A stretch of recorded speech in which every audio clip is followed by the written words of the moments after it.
Well, hey there, everybody. Welcome to another episode of Andrew and Jerry Save the World, episode 78.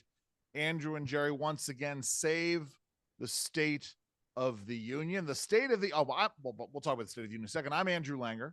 Jerry Rogers. And Jerry, the State of the Union, angry, not as angry as Joe Biden is. I mean, you watched the speech. Your initial reactions to this. Well, disappointed because even though I disagree with the president, he's still the president of the United States. He still should hold to certain normal institutional standards, and he failed.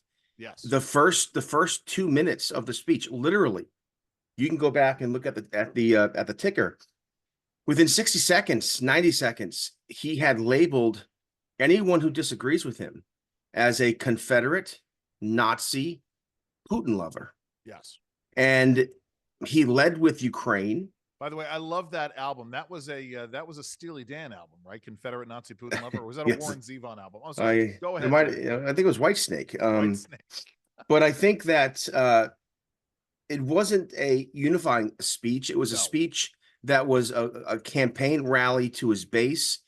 And also, again, leading with Ukraine, leading with January 6th, and the irony there is that news broke this week that the J6 committee had destroyed evidence and information and video. And in fact, some of the testimony given by former Trump staffers turns out to be false testimony. And what's worse, there's now evidence that the former president Donald Trump requested 10,000 National Guard troops, and that not only did he do that, it obviously suggested. Yeah. Not only did he suggest it. Still, the president of the United States says to you, we should have 10,000 troops. Let's make sure this is done. Maybe do it, unless you're baiting, unless you're hoping for something bad to happen. Point, right? It's a situation in which Donald Trump was damned if he did and damned if he didn't, or damned if they did and damned if they didn't. Because the other part of this narrative becomes, if somebody made a risk calculus, here's why I come down to this. Sorry, the air conditioning kicked in here. Here's where I come down to this. Some Democrat made a risk calculus, and they said, okay, we can have it. We got it both ways. Either we can reject Donald Trump's request for 10,000 troops and make it out, and if something bad goes down, then we can make it out like Donald Trump didn't ask for these troops, or we can approve the request that Donald Trump made, or agree with the suggestion that Donald Trump made. We make Donald Trump out to be this white supremacist insurrectionist who wanted to bring the troops into DC in order to secure his illegal insurrection, but we run the risk of nothing happening because the National Guard troops are there. So maybe it's better for us if we don't bring in the troops, we lie about whether or not Donald Trump requested them, and bad stuff goes down. Right? I mean, because obviously the other right, but ultimately, right? Think about what you're saying. Yeah. An honest person would then have to come to a conclusion that January 6th was a setup. Well, right, 100, absolutely. This is where I'm going with this. Again, and this is not to excuse the mob or those who were violent or those who exercised, as a riot. But the fact of the matter is, it didn't have to happen. It's like an argument. Exactly. It's like an argument that I had with someone about Charlottesville in the summer of 2017, right? Which is a situation. Charlottesville did not have to happen, right? The rioting did not have to happen. You just go and you keep the idiot neo-Nazis away from the idiot Antifa folks. You keep them far, far away from each other. And guess what? You don't have a riot in the middle of Charlottesville where, you have, Antifa folks throwing urine and using prods and things to provoke other people. And you don't have some asshole, pardon my French, sorry about that, Jerry, driving through the crowd and killing somebody. But somebody made a calculus somewhere. You know something? We're not going to go down this road, and if stuff happens, well, we can go ahead and blame Trump and blame conservatives. But you know what? Even not to excuse right. the violence that occurred.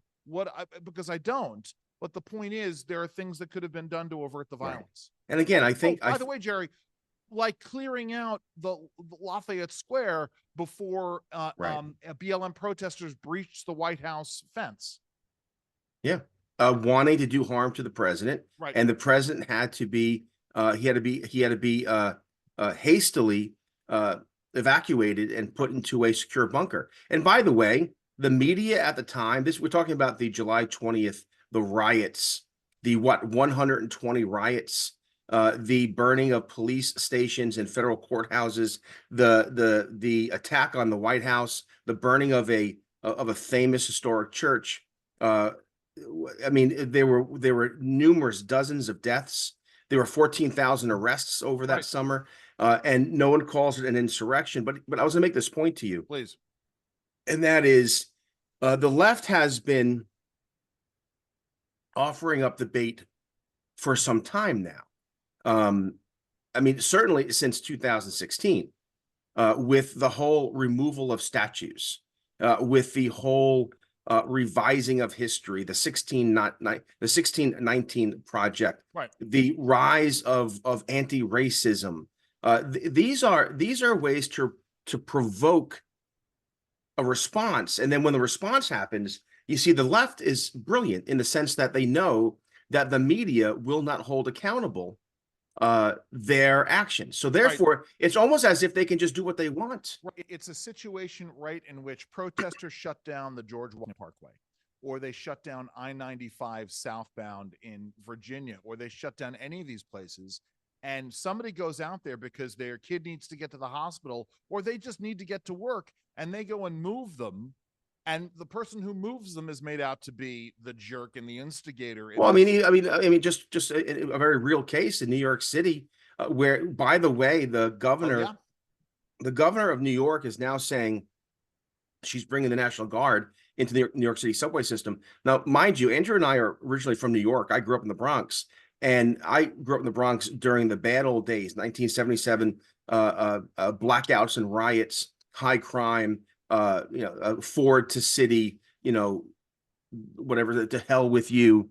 But my point is that never did we bring the National Guard into the subways. Right. Now the Democrat governor of New York is doing so because Democrat prosecutors won't allow the police to do their job and won't hold criminals accountable. But the point is this: the Democrats, again, they create a circumstance where you have to come in with a heavy presence, a heavy foot. Right.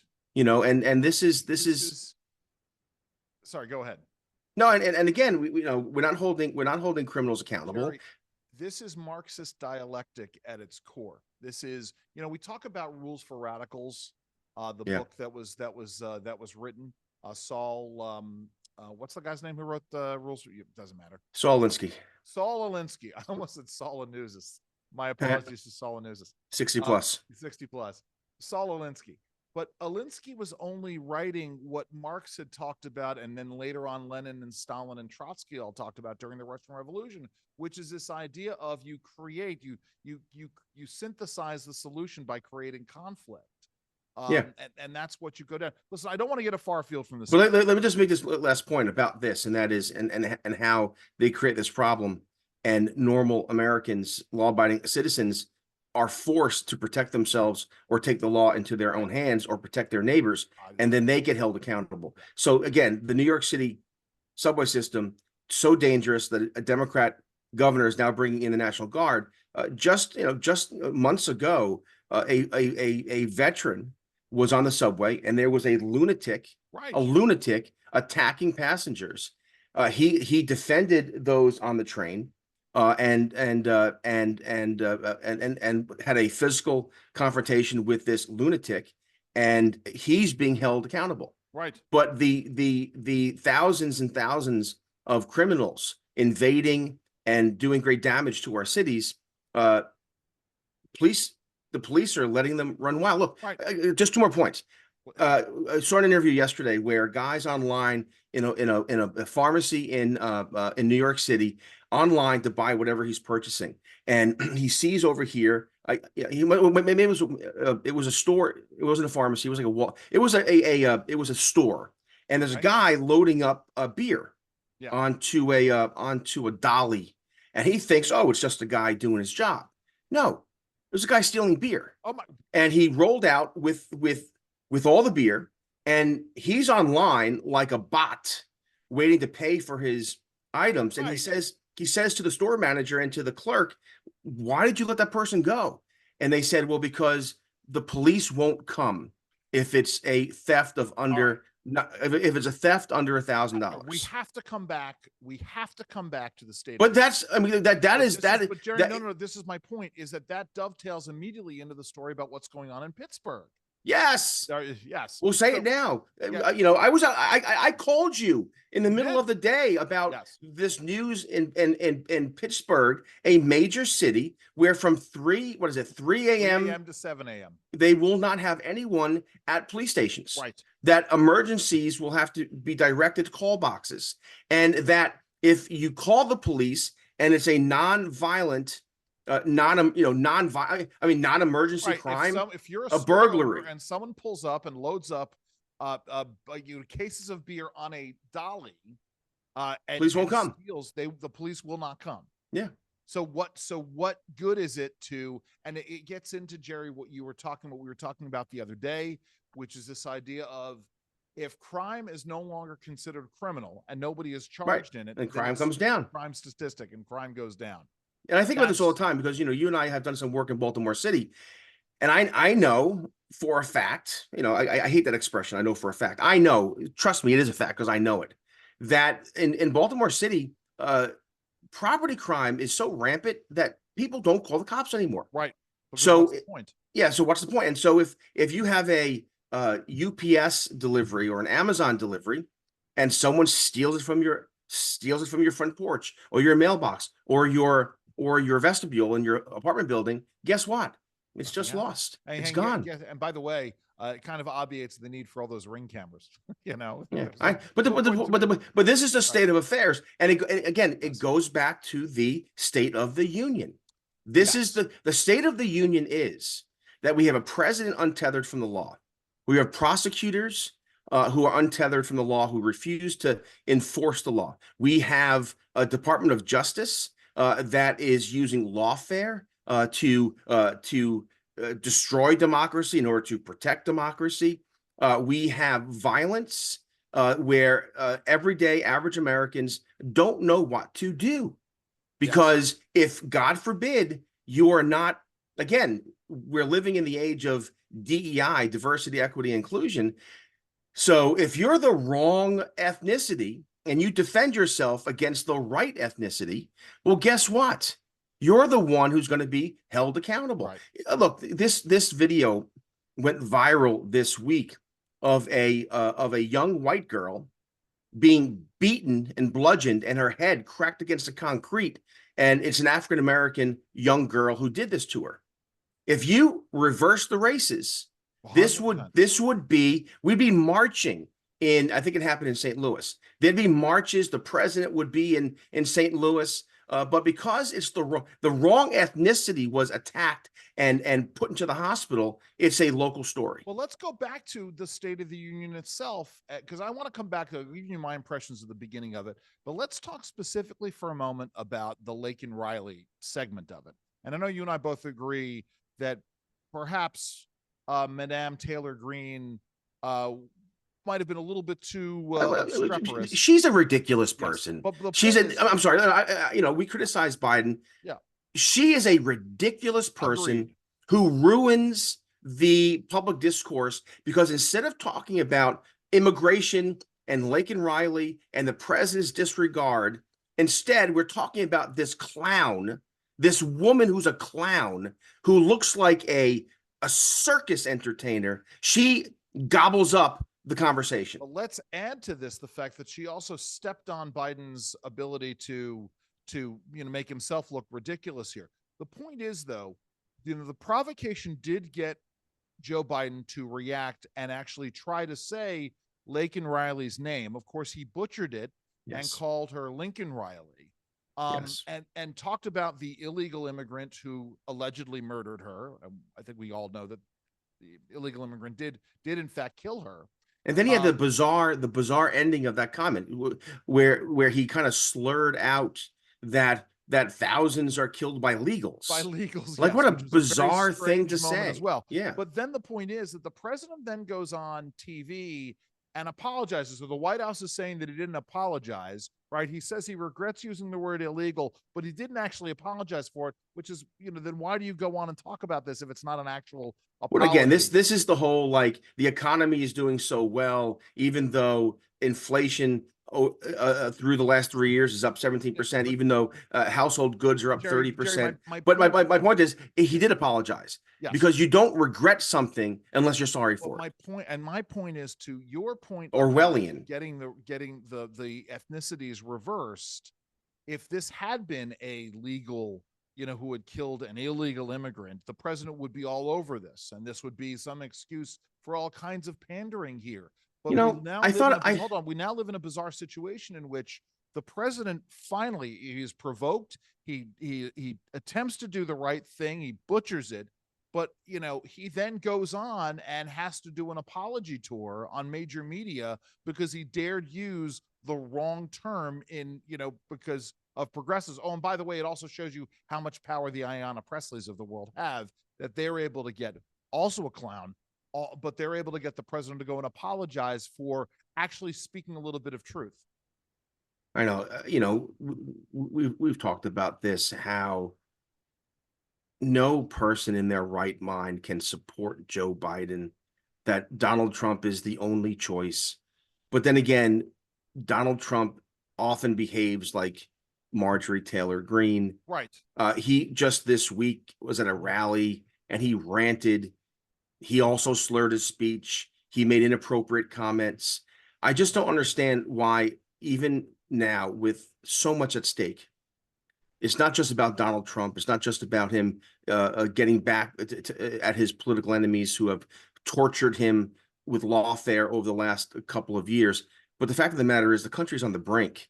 And again, I'm going to vote for Donald Trump, but he is an unserious person. But all right. So this gets into again where we are as a party and or where the Republicans are as a party. Let me go back. I want to go back to the speech for itself, because obviously I watched it. It's funny. I was on with John Justice yesterday. We're recording this on Tuesday, the 12th. And I had someone tweet accusing me of not actually having listened to the speech, because I said on the air, rightly so, that it was an angry speech. Joe Biden was angry. He was not the happy warrior Because he had a cocktail of Adderall and whatever else. And again, one of the symptoms of these kind of cocktails is a rapid response. Remember, he sounded like an auctioneer at times, and the kind of the anger these are telltale signs of being drugged up. The president was medicated in order to speak for 60 minutes. And we knew that was going to be the case. And more to the point, to make the long walk in and to spend 20 minutes glad handing. Well, at the end, he literally, I think, was lost. Yes. Again, if you watched it, go back and watch the clips of the end. He doesn't know where to go to get out of the chamber. So the Adderall, after an hour, it wore off. Now, call me a purist, right? But I know what the whole point of not just a State of the Union speech, but a televised State of the Union speech is supposed to be.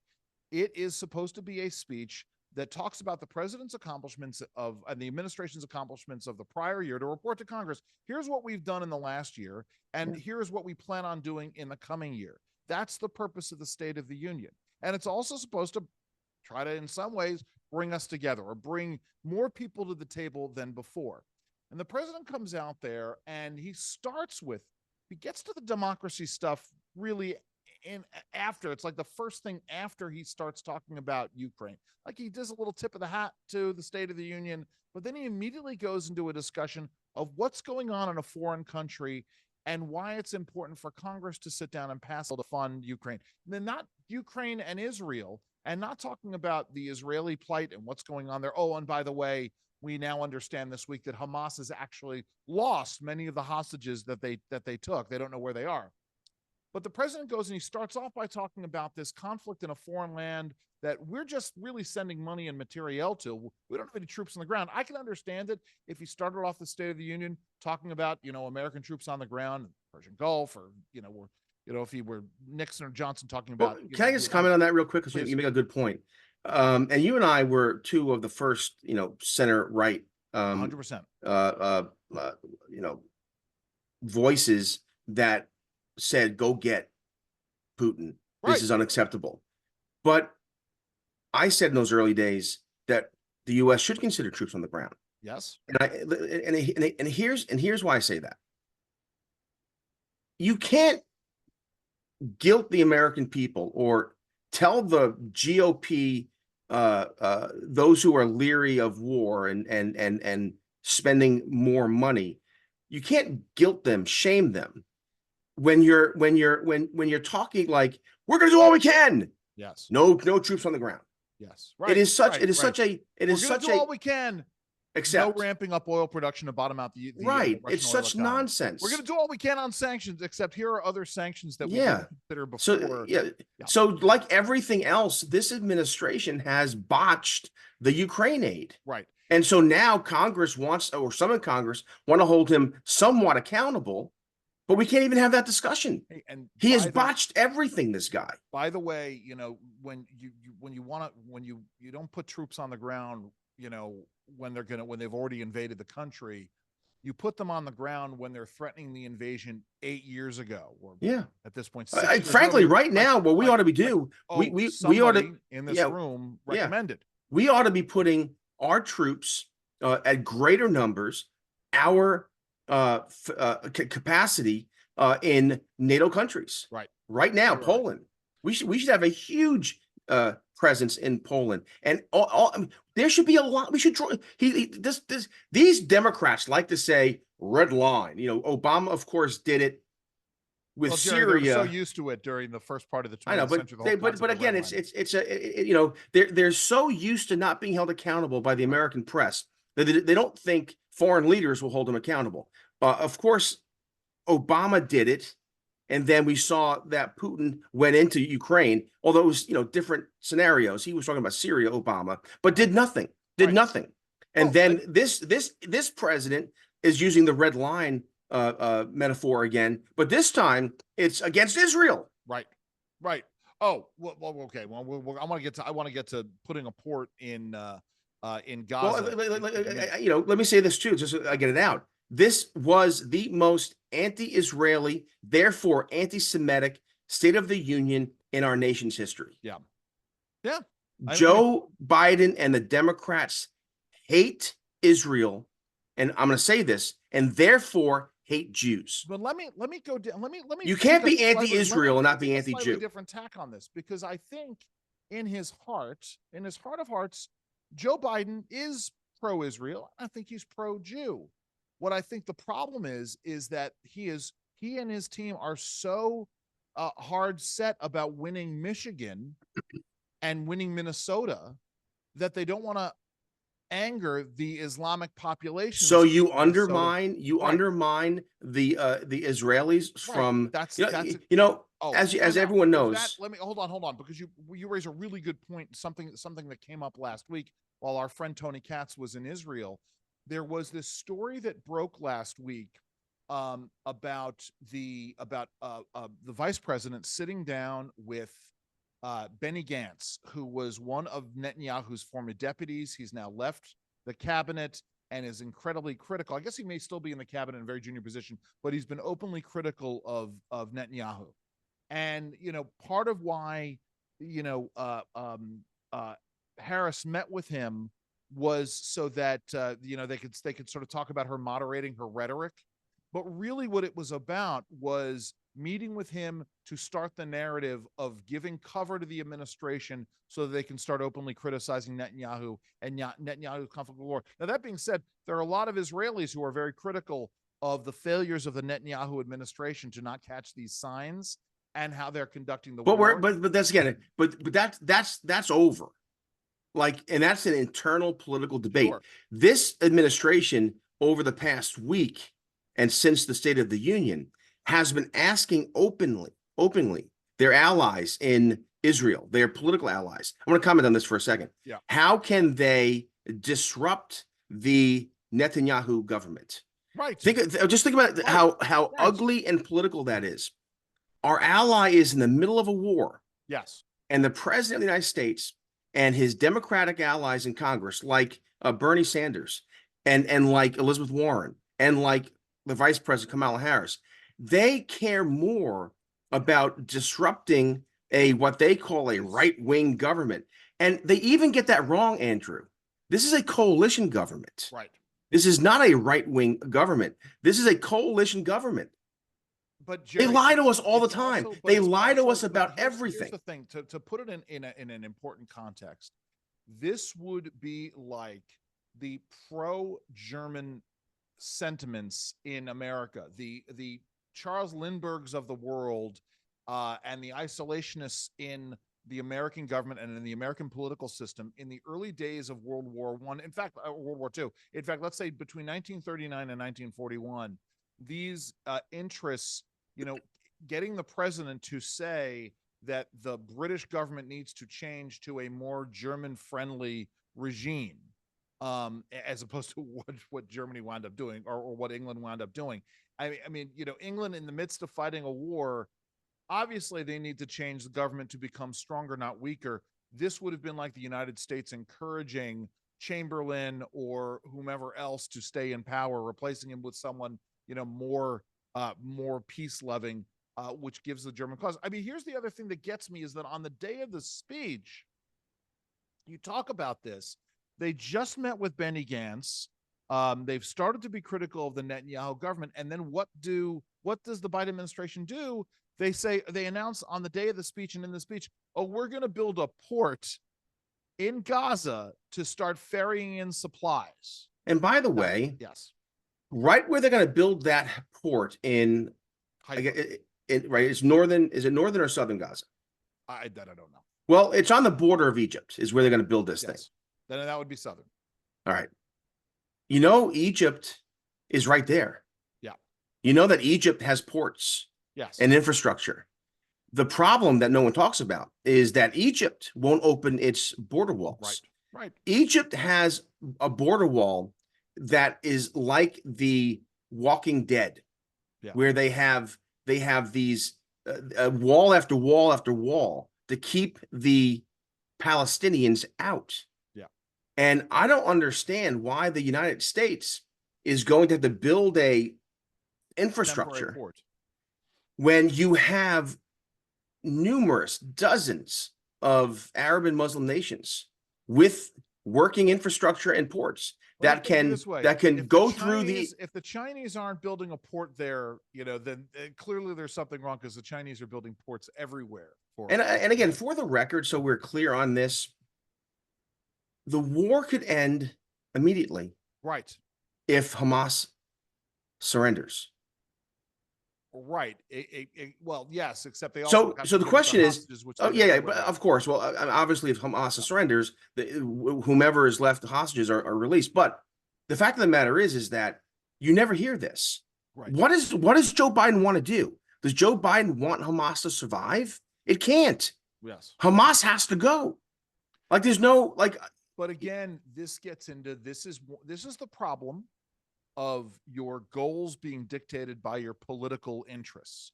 So, but Joe think Biden about how ugly that is. Because of Michigan, yes, of we're going to turn our backs on Israel. Jerry, I mean, we talk about this. I am going to bring in the conspiracy theory, and I'm going to shift gears entirely. Have you followed this story about the Boeing engineer? What? Yeah, I have. He was found dead. Found dead right after giving testimony. But we don't know anything about that, though. We don't, but on the other hand, so now we sound like kooks. Be careful. I don't want to go there. We can't go there. But we can go here though, and that is what did Joe Biden in a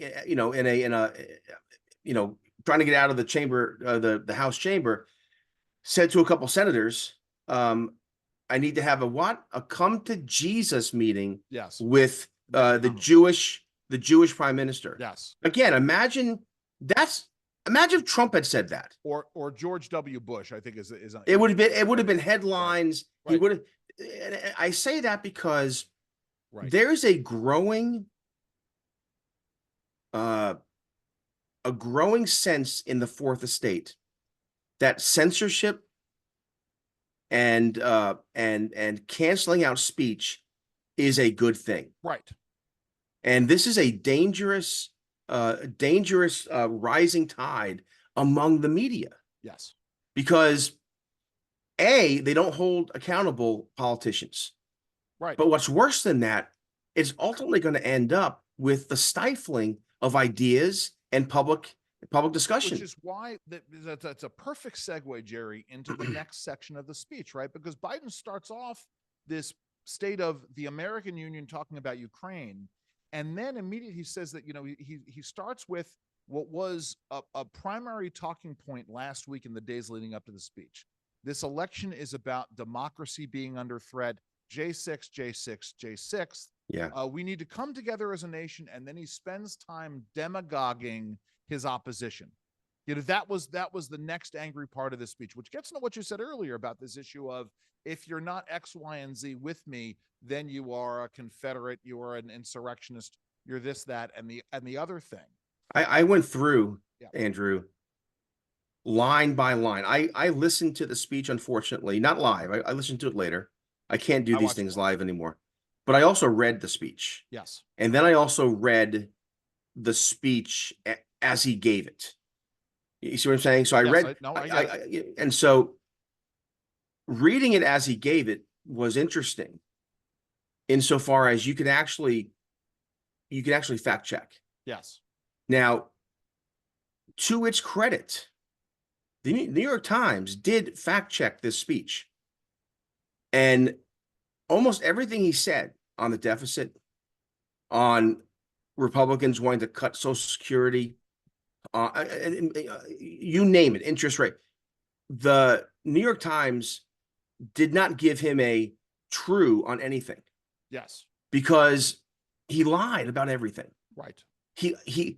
He said that unemployment is the lowest it's been in 40 years.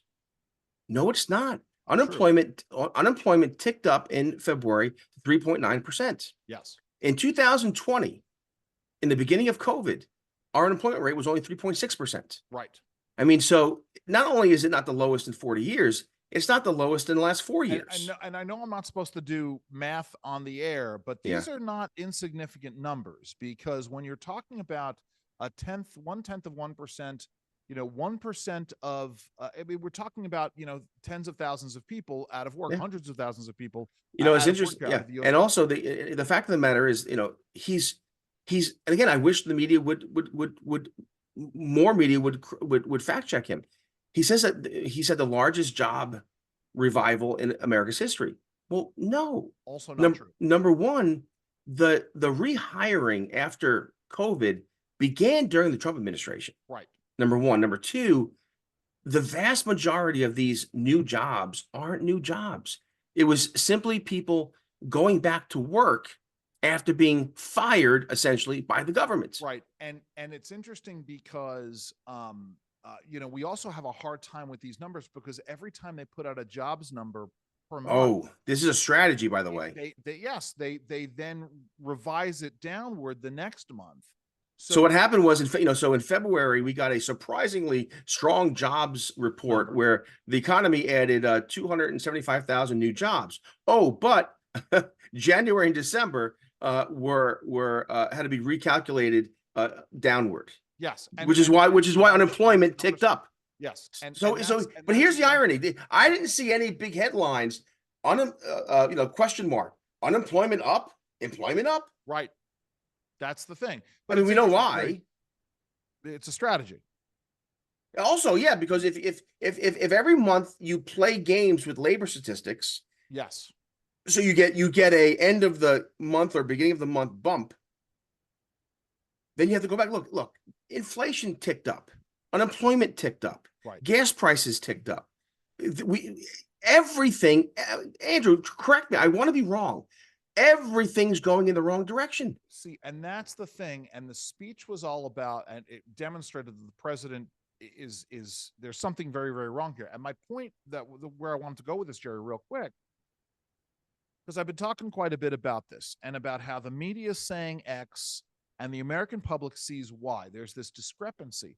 And I know, and I want to say this, I know he's not a conservative. I'm not trying to offer him up as a conservative, but, you know, when you get comedians, progressive comedians talking about this, then you know there's something going on. I want to play this. This is Dana Carvey on his new podcast, Superfly.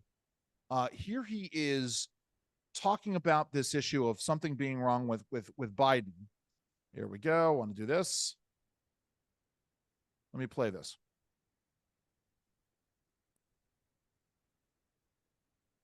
I started with Biden because the border's all the rage now. Everyone's crazy for the border. Mhm. So I did Biden 3 years ago, and he's at a press conference, Mr. President, do you have any idea of how you're going to handle the crisis at the border? And Biden's like, first of all, let's get our facts straight. There's no crisis at the border. Come on. And he goes, how do you know, sir? He goes, because it says so on the piece of paper. Come on. It says on the paper. Says the paper right there. And then recently, everyone wants to close the border. Everyone's screaming. Biden's up there. I'll close the border harder than anyone's ever closed the border. I know how to close borders. Come on, Jack. And the press is like, but last time, get your facts straight. I'll beat you the hell out of you. Will your dog pays phone his shoulder? Come on, let's do some push-ups. I'll close the border like nobody's ever closed it. The border patrol, the border can't believe it's not butter. That's a good ending. I mean, when you've Oh, lost, that was great. when you've lost Dana Carvey, Gary, I mean, that says something. It's like the Supreme Court decision. Well, it's not just Dana Carvey too. I mean, you're starting to see, and this is, I mean, That's my point. I'm critical of the traditional media and I want them to come back. Right. We need the media, but the Joe Rogans, the podcasters, but here's the trap we can fall into. And that is, well, we think we're winning. Well, we think we're having it. We're not having an impact. We're not. The left controls the public school system. Okay. The left controls Hollywood. You had the Oscars and the what was the movie? The Zone of Interest, Yes. where you had the director, creator of that movie on TV, a movie about how so-called normal Germans could brutalize Jews during the day and then go next door to their little camp where they're with their houses and their That's what Hannah flower Arendt calls pots. the banality of evil. Yes. Right. And as he's receiving an Academy Award, he promotes Hamas. Yes. In my mind, promotes Hamas. Someone wrote this. I won't take credit for this, but there's a new phenomenon in Hollywood, in the media, and it's the as a Jew anti-Semitism. Right. Of course. Yes. Yes. As a Jew, Yes, as I a think self-hating Jew. yes. Yes. But the thing is that Oh. it's outrageous. Jerry, I had someone, I don't know. I did a hit on a radio show out of California, and I got some random email on Thursday night during the speech. Some anti-Semite from Southern California starts ringing me up and starts sending me quotes from Jews who are anti-Zionist. I'm like, Yeah. Okay, I get it. There are Orthodox Jews who are anti-Zionist, and some of them have religious reasons, and for some of them, it's political. But my point in playing the Dana Carvey thing is that not to show that we're winning or losing Hollywood. My point is that there are folks who are recognizing that this emperor has no clothes, and some of them are stepping up and actually saying something about it. That's important, because when we get into this election season, that there are the 30% of the electorate who will vote for Donald Trump no matter what. That there's the 30% that will vote for Joe Biden no matter what. And then there is this independent middle, and it's a portion of the middle. It's small chunks here and there that are going to sway this election. 40,000 votes across 6 states. That's the way it was in 2020. And so some of this has to be focused on making sure that the folks who are saying that there's something wrong with Joe Biden, that they understand that there are other people who are saying that there's something wrong with Joe Biden.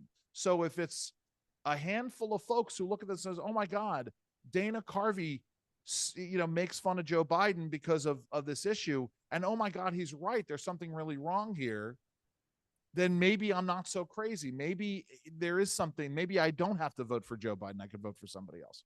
Well, I see your point, but still, it's and you and I work, you know, in and around DC and New York, and we're around members of Congress and think tankers and policy experts, and there still is this problem where people shout out their support for Biden, right? There's no shame in it. They will broadcast it. No one shouts out their support for Donald Trump. No one That's not true, does. Jerry. I I mean, just look, attended a big conference which had tens of thousands of people who were shouting out their support I for understand that, Donald but that's home field. That's Yankee Stadium in the World Series when the Yankees are playing. I'm talking about. I was at two events this past week: salon dinner with media and another event, and people came to me on the side and said, But "I'm voting but for how- Joe. I'm how- voting for Donald Trump." but Jerry, how much of that is what you and I have talked about? There's a difference between being inside the bubble and the folks who want to engender themselves, right? It's one thing to come up to you and say, you know, privately, I'm gonna vote for Donald Trump. Yeah, But it's another thing to sort of be out there and say, you know, within the bubble, and because you want to stay on the cocktail circuit, you know, saying that, you know, Joe Biden is the greatest thing. This version of Joe Biden. Well, I see your point. Joe Biden ever. That you make a good point, except my, you make a follow. good point, except but- you're wrong. No. Except I say what I said. I said what I said in order to say this, Yes. and that is, I'm beginning to see the same thing with Republicans. Yes. You know, people just. I have neighbors. Again, this is personal, anecdotal, but who will tell me on the side, "Oh yeah, I'm going to vote for whoever's running as a Republican against the Dem." Republicans have lost the culture. Republicans, conservatives have lost the university. Conservatives have lost. I don't think we've lost the had culture. really the university, but I think, you know, we certainly, right, and this is again by design, coming back to what we've been talking about the transformation of America and the Marxist dialectic, right? It is by design that between 1970, 1968, 67, and 2024, there has been a concerted effort to tear at every single institution. It's true, but the virus went viral in 2016. I'm not so sure it was in 2016. I think it was, well, the second half of the Obama administration, certainly. I think what happened is maybe that was it. Is in the end, right? Well, right. The accelerator was hit when when Barack Obama was given a second term.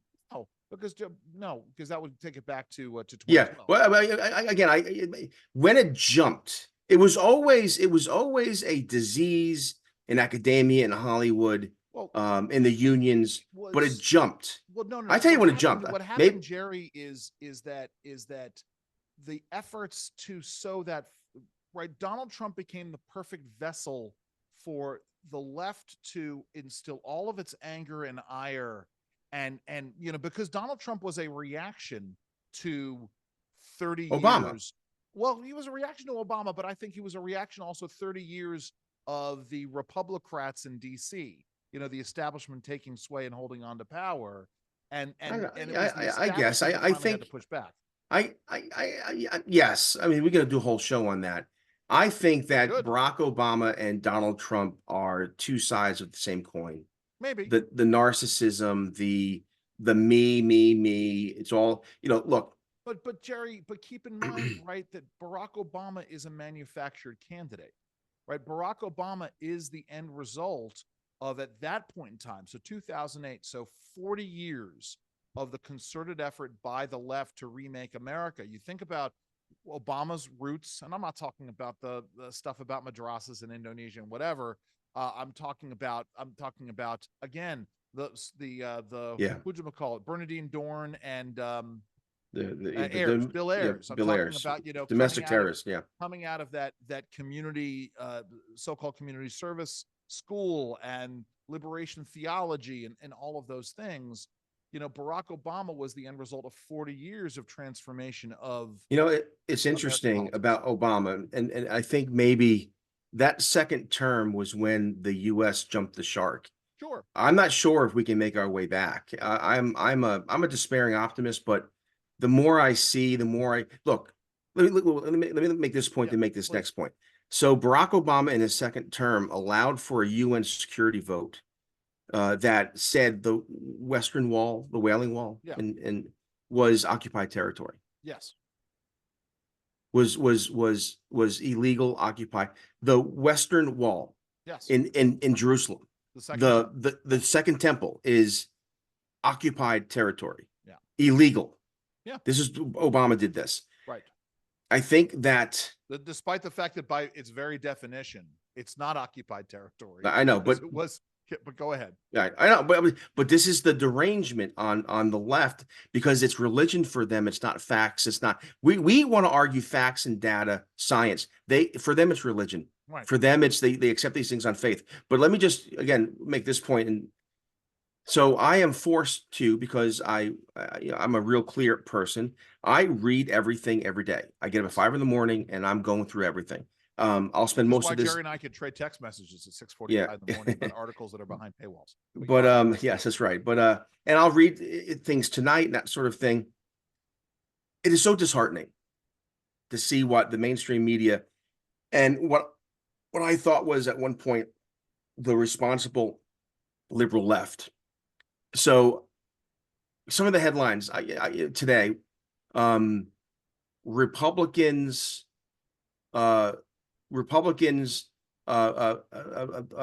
taking advantage of rape culture. Yeah. Because of the George Stephanopoulos pushback. Yes. No, it's the opposite. Exactly. George Stephanopoulos leveraged rape with Nancy Mace and wanted to shame her as a rape victim. How could you support this man? Well, it's like. But the left turns it around as if it's Mace who's leveraging rape. Right. This is how, again, this is Orwellian in real time. It's trotting out pro-Second Amendment activists whose families may have been the victim of gun violence or had some kind of gun tragedy in their lives, and saying, well, how can your family is, Jerry, it's a corollary to the, as a Jew, anti-Zionist argument. What I would like to do, because I think our audience is informed. Nonetheless, I'd like to come up with a quiz. True or false? True or false? Is the gun manufacturing sector in America the only sector shielded from liability laws? The answer is no. But Joe Biden in Pennsylvania just a 3 days ago said, can you believe this? The gun manufacturers, you can't sue them. That's the thing is that, again, you talk about the double standards of media, right? Which is this idea of, if Donald Trump told half the lies that Joe Biden did, right? Or if the media held Joe Biden. I get you, but here's the thing though, because look, I understand. All right, but just real quick. The 2020 election, there were voting issues in the election. Right. It's just true. Why we want to have all right. Yes. But the fact of the matter is, whenever, like for instance, Michael Whatley, the new RNC chairperson, he was I was listening to NPR, and the reporter said an election denier, even though he lied about election interference, even though he spread falsehoods on the 2020 election. Michael Whatley is the incoming RNC chairperson. Yes. And I thought to myself, right after that report, they did a report on, Joe Biden in Pennsylvania, and they did a clip of Joe Biden saying, hey, can you believe the gun manufacturers are the only sector in America? But the reporter didn't say Joe Biden giving a false statement on every time Joe Biden repeats this trope. Right. You couldn't own a camera. But you can't report on Michael Whatley without saying he falsely promoted.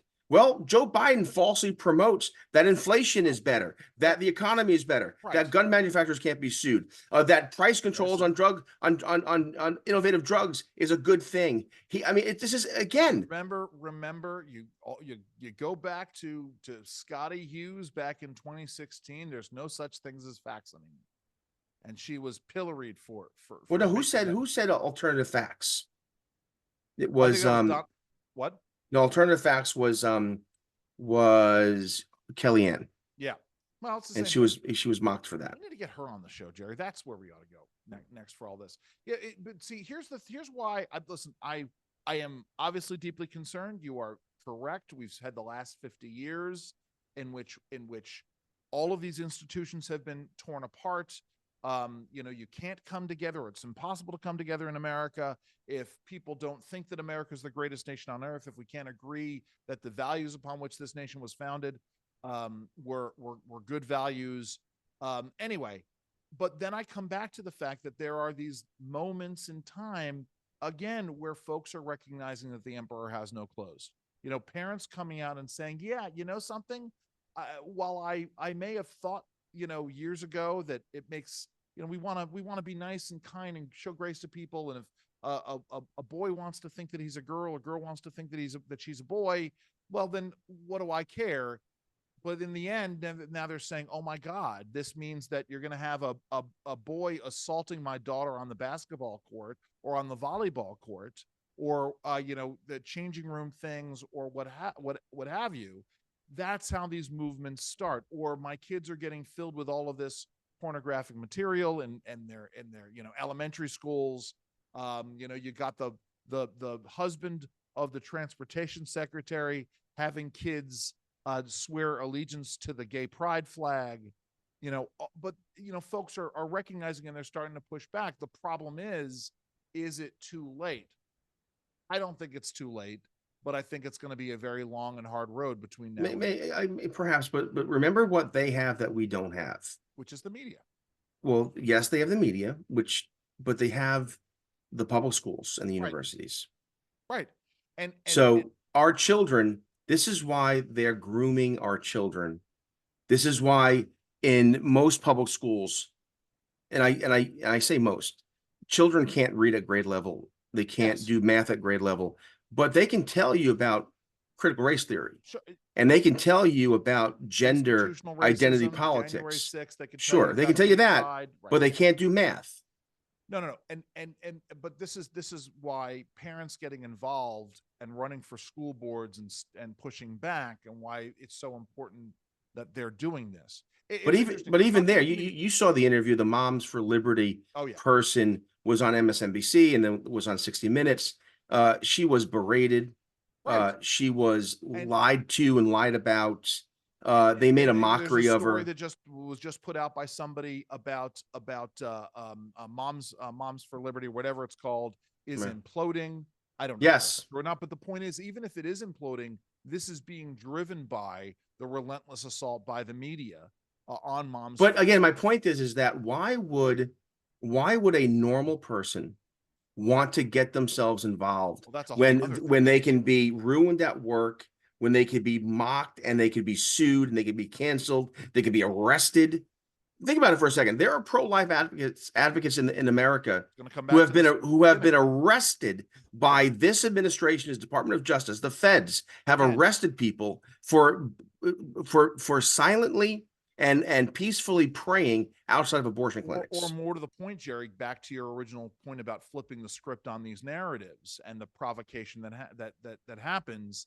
A pro-life activist son is being berated and almost physically assaulted by a pro-abortion, pro-death activist, and the father steps in there to protect the son.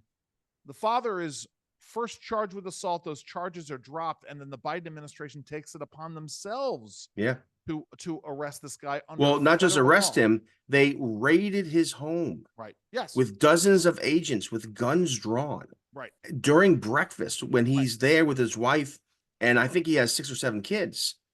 How irresponsible is Merrick Garland in the Department of Justice and the FBI when they literally invade people's homes during breakfast hour. But it's not a question of it being irresponsible, Jerry. It is calculated. It's done to silence and intimidate, right? The whole point is it's supposed to send a message. I've often thought about let me this. finish my point real quick, Jerry.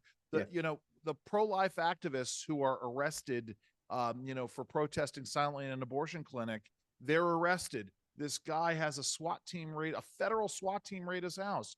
The point is, it's supposed to send a message. The Steve Baker, the reporter for The Blaze, who got arrested for reporting on January 6th, it's supposed to send a message. I've literally been talking about this. This is a good segue. The FCC has proposed scorecards for radio. Let me tell the story for a second, because how I've been talking about this. The FCC has proposed scorecards, DEI scorecards for major radio and television companies. And, there are all kinds of reasons why this happens, but part of it is, and let me ask you, Jerry, if this sounds familiar. You're a major media company in New York, and you own a whole bunch of TV stations, but you own only 2 radio stations, one of which is a conservative talk station. And all of a sudden, you're being scored on your DEI ratings in terms of your hires. What message do you think this sends to this major corporation in New York about their conservative talk station in a major city, let's say Baltimore? Do you think that this is going to have an impact on hiring? Do you think it's going to have an impact on editorial outlook? By the way, in the same city where the only TV station to actually report on what's going on politically had an FCC complaint filed against them by the state's attorney. Anyway, I'm sorry. Does that station sound familiar to you at all, Jerry? It does, but this is why, Real Clear Media just awarded Matt Taibbi, Miranda Devine from the New York Post, and Dr. J. Dr. J. I love him. No, I can't. Anyway, Jay Bhattacharya. I'll get his name right. But regardless, what's called the Samizdat Award. Oh, very, very nice. Excellent. Because, and again, just for some background, because this is what we're moving towards, Andrew, to your point. Yeah. We're moving to a point where we're going to have to go underground. Yes. This is like the bad old Soviet days where you had to have clandestine copying and distribution of ideas because state media wouldn't allow for it. Right. Look, you mentioned that reporter from Blaze TV. I'm hoping the Kriebel Foundation is funding this award, Jerry, but go ahead. The Blaze TV. What was the gentleman's name? Steve Baker. Steve Baker. Steve Baker was arrested 3 years after for his reporting. And the reason given by the feds, according to Baker himself, I haven't seen a long report yet on his arrest, but he did say I interviewed him last week. Go ahead. All right. So he did say after he was released from federal custody, he was put in leg chains and handcuffs, treated like a terrorist. Oh, and by the way, they suggested that he show up in shorts and flip-flops to make it easier for them, but it's all, but deep down inside, he knew, no, if he shows up in shorts and flip-flops, the media is going to make it out like he's not taking this seriously. Go ahead. Yeah. So anyway, he talked about how in his interview with the feds that it was because he was sympathetic to the protesters. Right. This is why he was arrested. Sure. It was absolutely he wasn't arrested for being there. He wasn't arrested, I don't think, for even going inside. Although, and there were other journalists inside, by the way. Right. He was arrested for being sympathetic to the protesters. Right. Now, this to me, I think about this all the time, Andrew. You have 2 daughters, a house, you have a job and jobs and responsibilities. I have a house, I have 5 kids, I'm married. We have responsibilities. You and I seriously considered going to the J6 rally to do a podcast. That's right. Now, if we had done that, what would have happened to us? That's exactly it.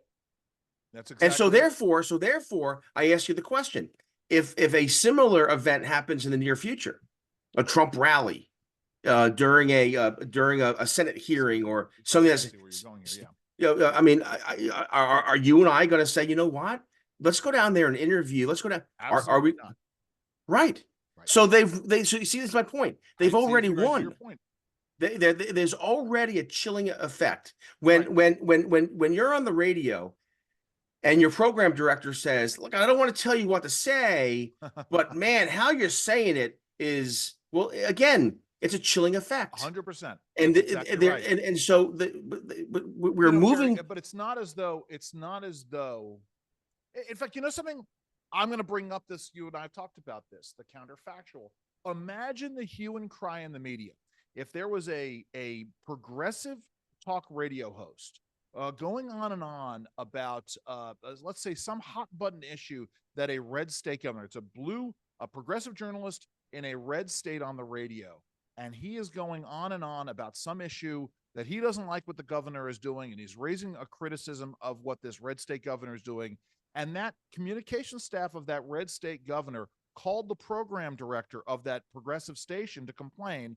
What would that progressive station do? There would be a massive hue and a cry about how inappropriate it is for that red state governor, that Republican governor, to do that. It's an affront to free speech, right? Because he's reporting the truth. And yet, I have heard of, Jerry, I've heard of instances in which blue state governors have complained to program directors on conservative stations. And again, it goes to my worry that we're just moving closer and closer to where, if you have a contrarian viewpoint, look, you're going to have to go underground. Look what they did to Donald Trump. All right. What did Donald Trump? Well, I mean, lawfare. They moved statute of limitations so they could try him civilly on